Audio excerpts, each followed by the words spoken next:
Queridos, vamos abrir as nossas Bíblias em Mateus capítulo 28, verso 18 ao verso 20. Do verso 18 ao verso 20. Texto dos mais conhecidos sobre o tema. Assim diz o Senhor. Jesus, aproximando-se, falou-lhes, dizendo: Toda a autoridade me foi dada no céu e na terra. Ide, portanto, fazei discípulos de todas as nações, batizando-os em nome do Pai, e do Filho, e do Espírito Santo, ensinando-os a guardar todas as coisas que vos tenho ordenado. E eis que estou convosco todos os dias até a consumação do século. Amém. Queridos, nós ficamos felizes, tanto eu como a minha família, por estarmos aqui. Nós estamos conhecendo um pouco melhor a igreja, já estive aqui em duas outras oportunidades, se eu não me engano, mas em reuniões, ou então junto com o reverendo Samuel, fico feliz de poder conhecer mais irmãos dessa igreja. A nossa igreja também transmite a alegria de poder se irmanar com esses irmãos que estão aqui em São Paulo. Nosso conselho também traz um abraço aos presbíteros dessa igreja, os presbíteros regentes. Queridos, nós também estamos nessa mesma passada na segunda igreja de Linhares, no Espírito Santo. Nós somos uma igreja pequena, não é uma igreja grande, mas certamente uma igreja que está comprometida com a obra missionária, não só a obra missionária que envolve locais distantes e muito difíceis quanto à pregação do Evangelho, mas também em outras nações, em outros lugares, em lugares muito distantes, nós temos apoiado a obra missionária de maneira intencional, de uma maneira constante, de uma maneira sistemática, porque nós entendemos que quem está no campo missionário tem realmente uma grande urgência de assistência, de amor, de auxílio, de companheirismo. Nós temos, então, tido esse privilégio, porque para nós é um privilégio poder participar de missões. E fazer discípulos, como diz o tema do nosso sermão hoje, não é fazer discípulos simplesmente onde nós estamos. Nós também temos que fazer discípulos onde discípulos são muito mais escassos. Onde muitas vezes uma pessoa fazendo um discípulo é o mesmo que fazer 100 discípulos aqui no Brasil. Esses dias nós estávamos recebendo na segunda igreja de Linhares um missionário, reverendo VJ, eu não vou dizer o nome dele aqui porque está sendo gravado, porque ele já esteve preso, ele já esteve em solitário em países de religião de falsa paz, se é que vocês me entendem. E nós sabemos que a vida dele foi difícil, foi muito dolorosa no campo missionário. E ele é da IPB, ele foi meu colega de turma. E ele me contava naquela oportunidade, junto também com toda a igreja, estava eu, que ele orava sempre para que Deus colocasse no caminho dele pessoas que tivessem que ouvir o Evangelho num local onde todo mundo é da falsa paz. E ele disse que orou, pediu a Deus e colocou no coração de que ele gostaria de se encontrar com uma pessoa que Deus quisesse chamar para o Evangelho. E ele disse que, num certo momento, ele estava se dirigindo por um caminho a um determinado local e Deus colocou no coração dele que ele deveria entrar à direita e não seguir reto. E quando ele entrou à direita, ele viu um rapaz que estava precisando de carona, e nesse país onde ele está hoje, onde tem muito petróleo, ele disse que Deus tocou no coração dele que ele parasse para dar carona àquele rapaz. E ele parou e deu carona ao rapaz. E ele se deparou com realmente uma pessoa que estava interessada, porque ouvia falar muito sobre o cristianismo e ele queria saber mais sobre o cristianismo. E dali ele começou uma amizade, porque ele diz o seguinte, que a coisa mais importante num país como esse, onde não existe liberdade para se pregar, é que você consiga ter amizades com as pessoas, você consiga se aproximar das pessoas, consiga ser chamado para ir à casa dessas pessoas. E ele foi chamado. E hoje esse rapaz, ele tem uma estreita amizade com esse missionário e tem conhecido o evangelho do nosso Senhor Jesus Cristo. Nós sabemos que essa é uma das histórias, dentre tantas histórias que acontecem todos os dias. Nossa igreja também apoia aí eu posso falar com mais clareza, uma igreja entre os curdos no norte do Iraque, porque lá tem um pouco mais de liberdade religiosa. E ali, um curdo, ex-imã, um líder da religião muçulmana, foi chamado por Deus há um pouco mais de 20 anos.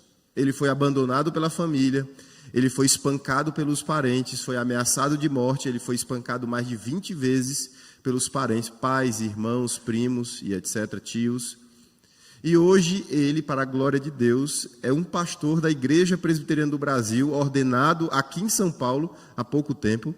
E hoje ele pastoreia uma igreja com mais ou menos 50, 60 ex-muçulmanos, convertidos pelo poder do Espírito Santo.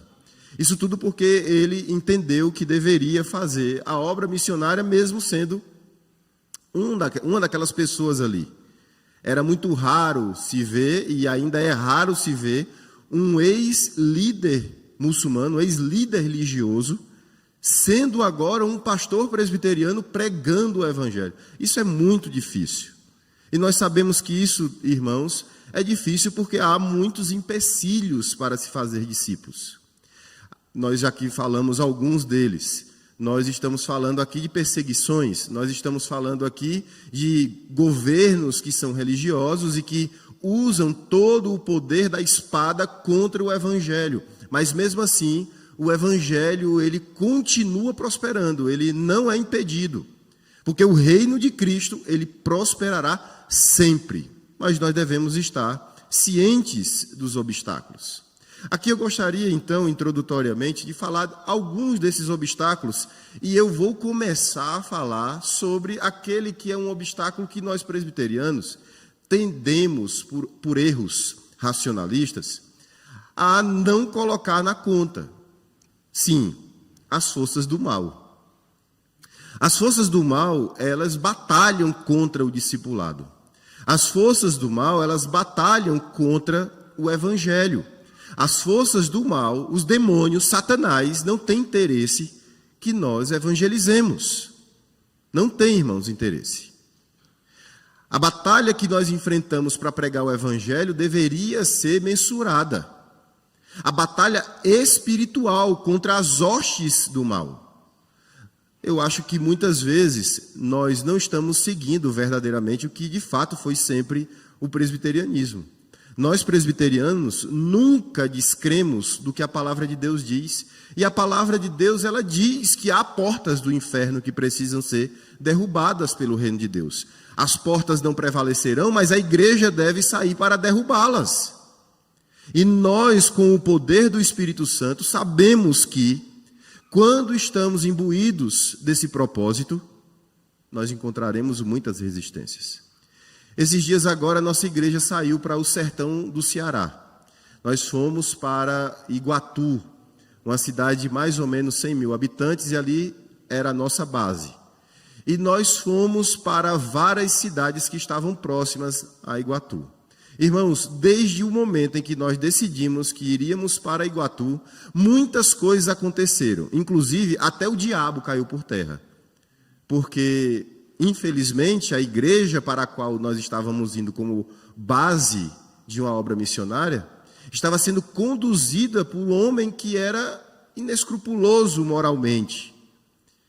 E Deus, ele começou a fazer a sua obra ali já na igreja, e depois disso, entre outras congregações e outras pessoas, porque Deus estava abrindo as portas, sim, mas não sem lutas, porque a igreja passou por lutas, nós passamos por lutas para chegarmos até lá. Foi difícil, foi trabalhoso, mas Deus nos deu vitória contra o inimigo. E nós devemos saber que esse é um obstáculo realmente considerável. Considerável.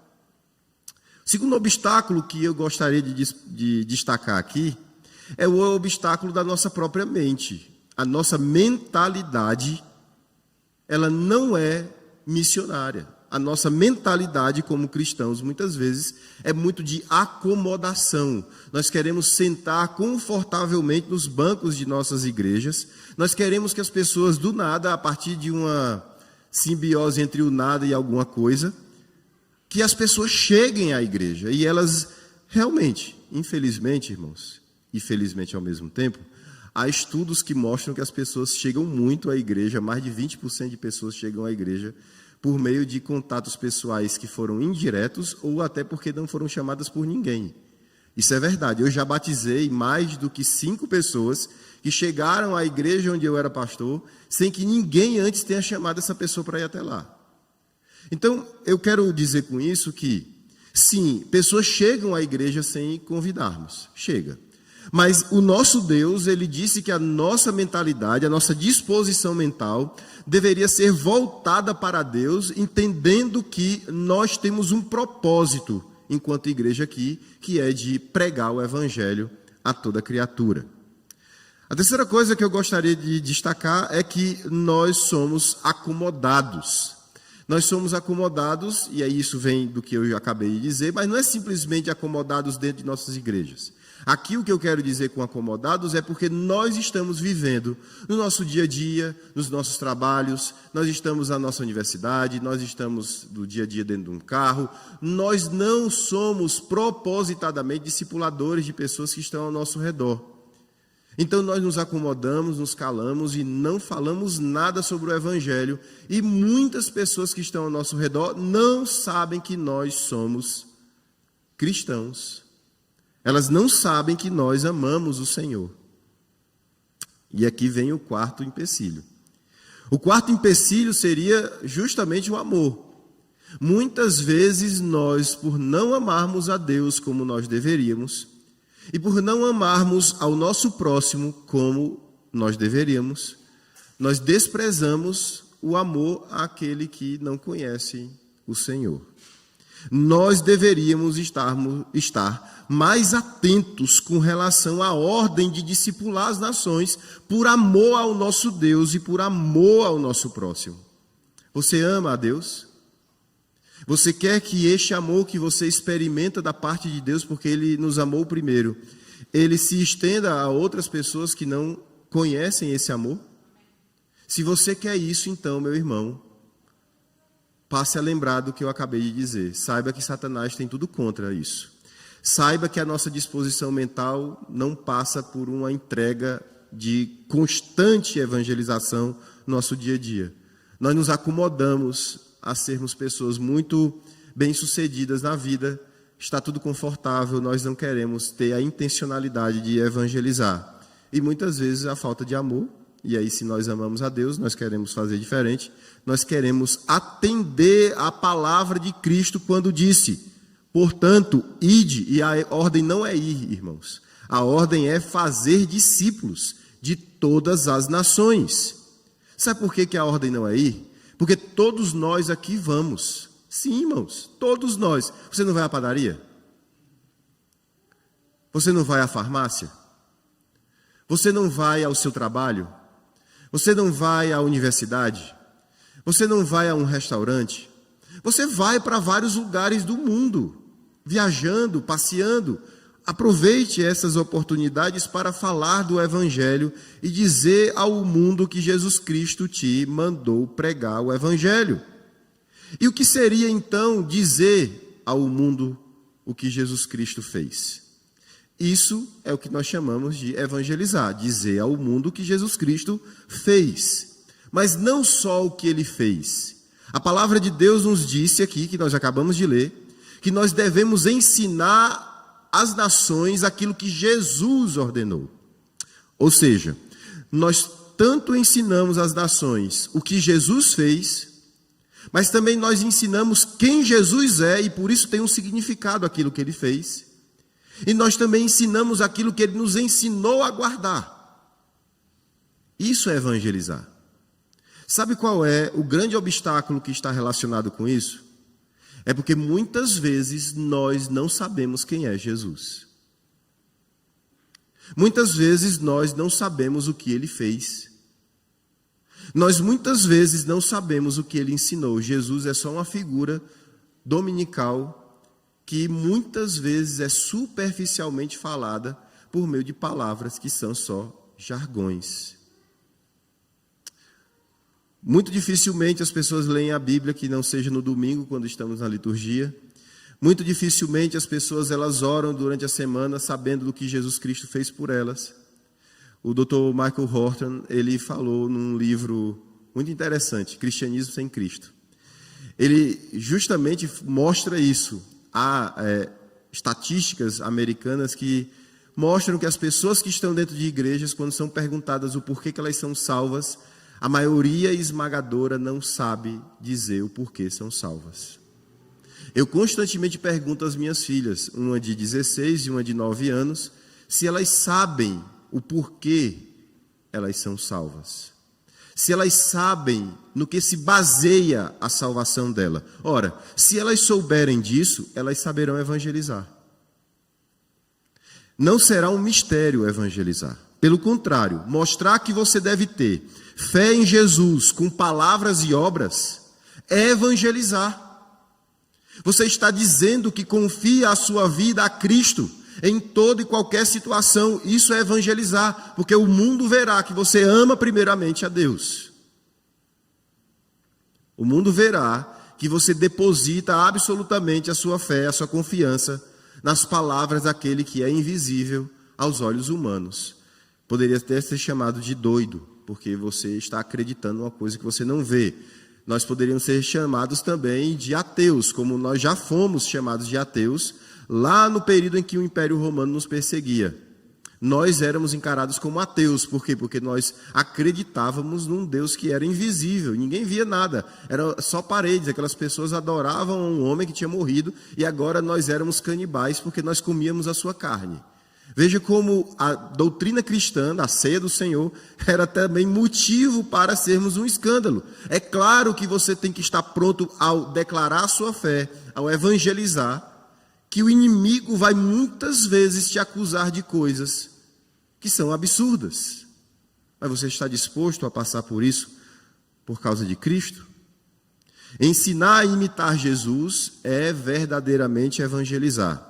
Você tem que falar que nós devemos ter um compromisso sincero e verdadeiro com Jesus, porque você também tem.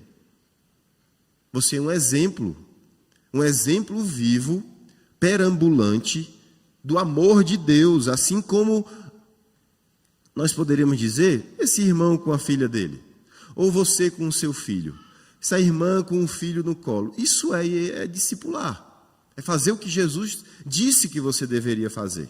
Você acorda com aquela pessoa, você dorme com aquela pessoa, você anda com aquela pessoa. Você diz com as suas palavras, com as suas obras, quem Cristo é na sua vida. É evidente que você não tem como dormir, você não tem como acordar com as pessoas que você evangeliza. Mas você poderia mostrar a sua vida para ela a respeito de como Cristo, ele transforma a sua vida. Por isso, a primeira coisa que você tem que fazer para falar sobre essas coisas que eu acabei de dizer, que é revelar quem Jesus é, o que ele fez e o que ele ordenou, você deveria então botar no seu coração, colocar lá no fundo do seu coração, que você está disposto, que você entende que foi designado por Jesus para dizer ao mundo essas coisas. Lucas capítulo 10, versículo 1 diz, e depois disso designou o Senhor ainda outros 70, ou seja, discípulos do passado foram designados, foram mandados, foram enviados com um propósito. Você tem que ter esse propósito no seu coração. O apóstolo Paulo também disse em Romanos capítulo 10, versículo 15, o seguinte, e como pregarão se não forem enviados? Você tem que se sentir um enviado de Deus todos os dias. Segundo lugar, você deve orar por isso. Lucas capítulo 10, versículo 2, fala justamente sobre isso. Sobre como nós deveríamos orar para que Deus mande ceifeiros, obreiros. Você deve orar então por você, se você já se vê como um designado para evangelizar. Como um designado para fazer discípulos. Ore, oração não é demais, nunca é demais. Se você está comprometido com a evangelização, você saberá que sem oração você não conseguirá fazer nada. É na dependência de Deus que se faz evangelização. Lembra que eu falei aqui no início? Reverendo VJ, lá naquele país lá onde o povo não tem a verdadeira paz, não é a religião da verdadeira paz, ele orou ao Senhor e disse: Senhor, põe nos meus passos a direção onde estão os teus eleitos. Está vendo como você, por ser reformado, presbiteriano, você pode orar e pedir ao Senhor: Senhor, me mostre os teus eleitos. Eu sempre digo o seguinte, irmãos, será que só na igreja presbiteriana tem gente crente? Só tem eleito na igreja presbiteriana? Nas outras igrejas não tem eleitos? Claro que tem. Mesmo naquelas que não acreditam. Mas por que que os eleitos, nós sabemos que só vai para o céu quem é eleito, por que que os eleitos procuram tanto essas outras igrejas? Por quê? Será que é porque nós estamos nos engajando pouco com a oração, pedindo como o reverendo VJ pediu? Senhor, me mostre os teus eleitos, para que eu discipule os teus eleitos, para que eu evangelize os teus eleitos. Será eficaz se isso acontecer. Então, ore pedindo a Deus que Ele coloque diante de você os eleitos dEle. Você deve compreender os riscos também da evangelização. Como eu disse aqui de en passant, você está disposto a muitas vezes ser xingado? Xingado, eu estou falando palavrão. Eu não estou falando de, você é fanático. Não, estou falando palavrão. Ser chamado de coisas terríveis, acusado de coisas terríveis. Talvez até perder o seu emprego por causa disso. Havia um presbítero que morava aqui em São Paulo, muito conhecido, eu não vou dizer o nome dele, que eu não sei se ele autoriza a falar sobre isso, mas ele era um alto executivo de uma farmacêutica, muito importante, um homem muito bem remunerado. E ele, nessa farmacêutica, ele foi levado a uma pressão de que ou ele fazia o cálculo lá que vocês já sabem de uma maneira, ou ele seria demitido. E ele disse: o cálculo dessa maneira eu não tenho como fazer. Eu não vou mentir, não vou roubar.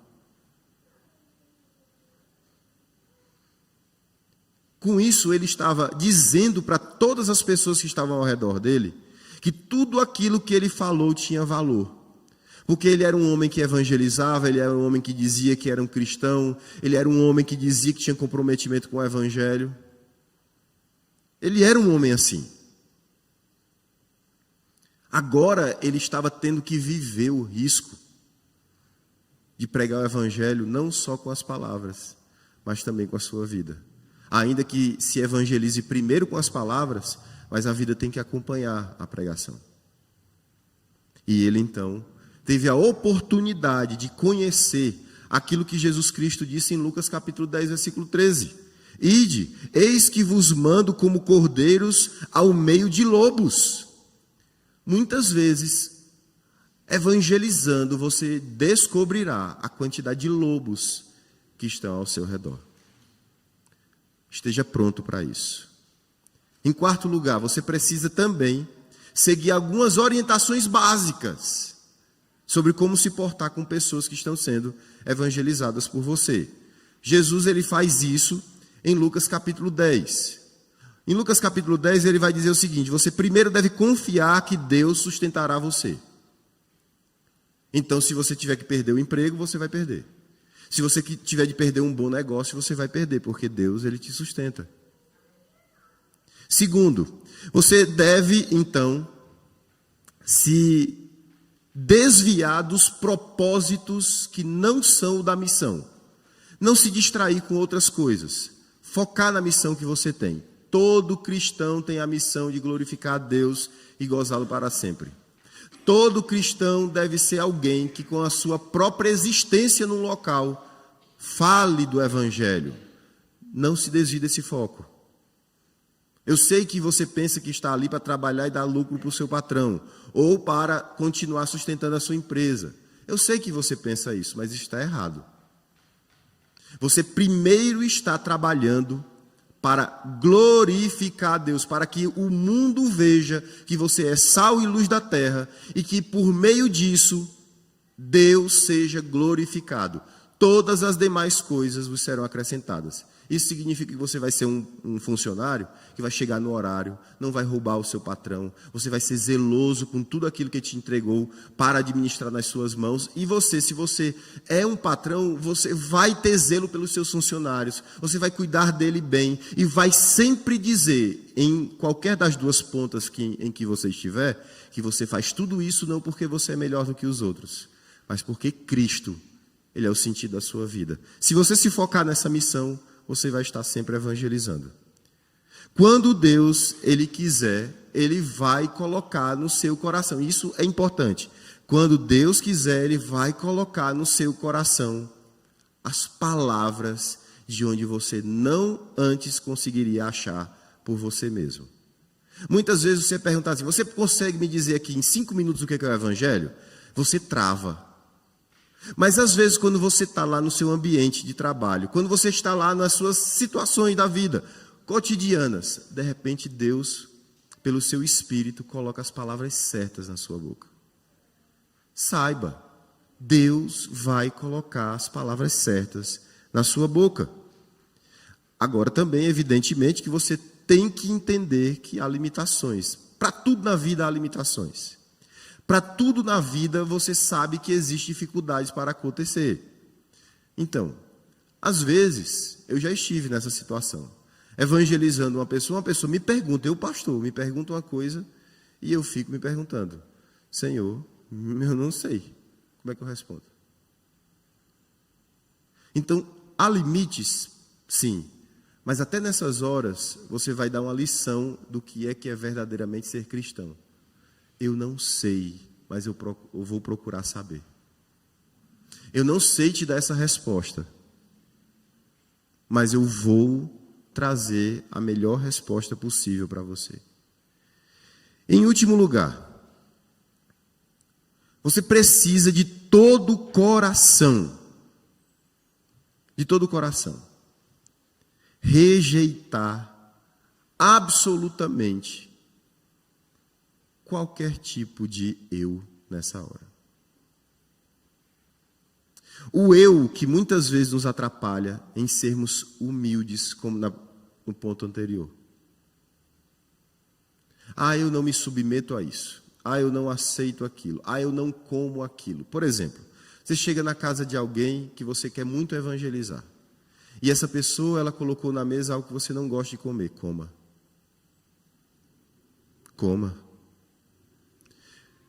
Mas eu não gosto muito de andar a pé, subir nessa ladeira aqui para ir almoçar com essa pessoa, mas eu vou subir a ladeira.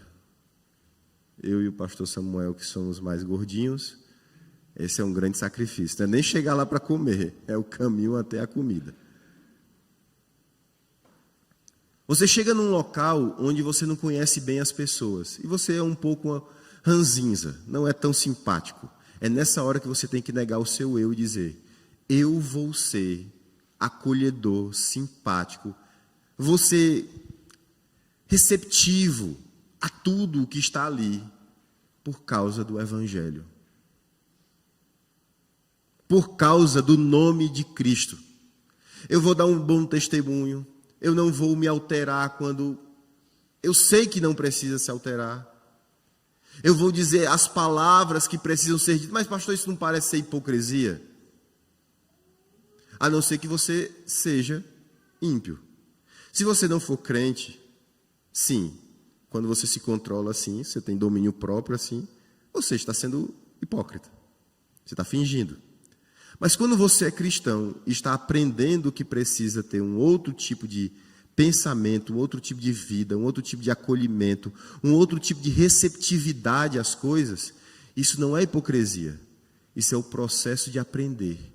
Aprender a refletir o amor de Deus entre as pessoas que não conhecem o Evangelho. Por isso, fazei discípulos de todas as nações, batizando essas pessoas, ensinando a estas pessoas. Mas você só chegará a esse ponto se você cumprir cada uma dessas coisinhas.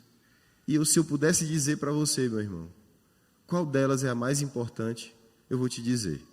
Existe um estudo, e assim eu vou concluir. Existe um estudo de um pastor chamado Josué Campanhã. Ele é batista.